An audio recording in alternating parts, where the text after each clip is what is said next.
Alright, please excuse the lawnmowers in the background. But tonight we're going to do something simple for our sort of grilling basics. We're going to do burgers.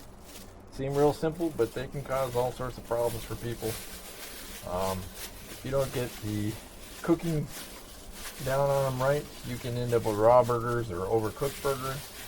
So, two things that'll be your friend: good spatula, good thermometer. Your burgers, I'm just using tamari sauce mixed in with the ground beef. I rolled it up into a ball. We're doing quarter pounds. I just sort of get it into my hands, squish it, and then lay it down on the grill. I used to kind of mush it onto the grill, but the trouble is then it's harder than heck to get it off the grill. And for the old hands, it's probably nothing new, but for the folks that haven't done it before, you can make some big boo-boos doing burgers if you don't do it right. So I'm going to just throw those down. I'm going to give those about 5 minutes. Then we're going to flip, and then we'll add some cheese. And that's when the thermometer comes in handy, because we will monitor our thermometer. Make sure we're getting up at least into the 140, 145 to get up to the medium range, so we don't have undercooked burgers. Got some pierogies that I grilled the other night. We're going to reheat those.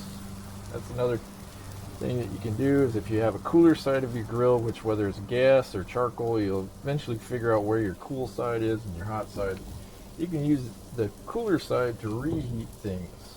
So I got a couple pierogies that were grilled the other night. We're going to reheat those while our burger's going. So I'll see you guys in about 5 minutes.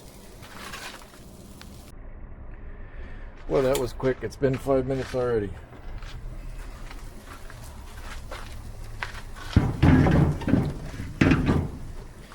So 5 minutes is just sort of a guesstimate on what your burgers would need. It all depends on thickness, your grill. So that's one of the blunders that you can run into, and I've done it. Each grill is a little bit different. Even wind temperatures affect, like when I'm using charcoal or gas. So give it 5 to 6 minutes. If you're not seeing some browning and it's not real solid, then it's got to go a little bit longer because your grill's a little bit cooler. We're going to flip these pierogies real quick. They're warming up nicely.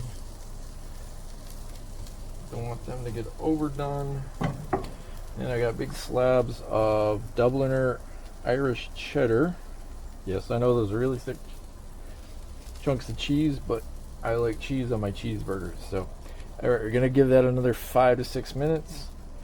Then we're going to start checking with the thermometer. You can go by feel if you feel confident to doing that, but you don't want to feed somebody an undercooked burger. So use your thermometer. So I'll see you in about 5-6 minutes. Okay, it's been about 5 minutes. Let's check our temps on our burgers.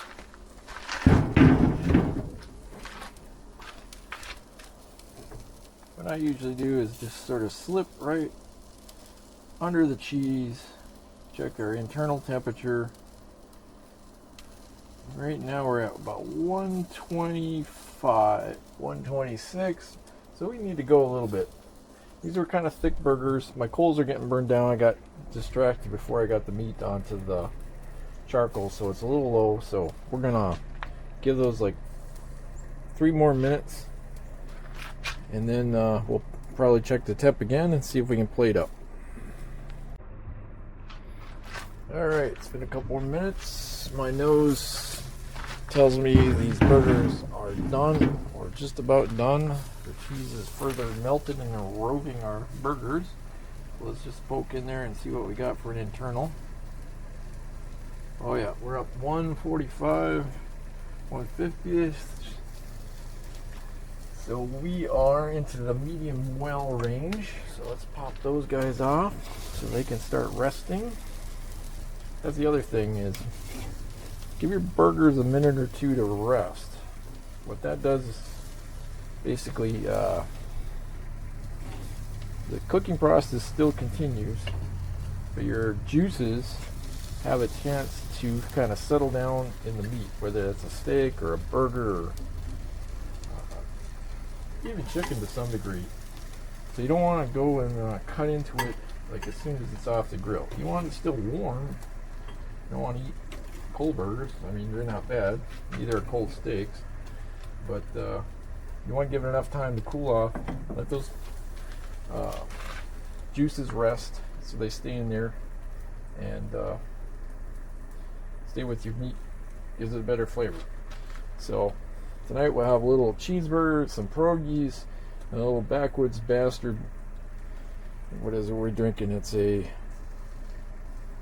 aged stout here, so good stuff from the founders.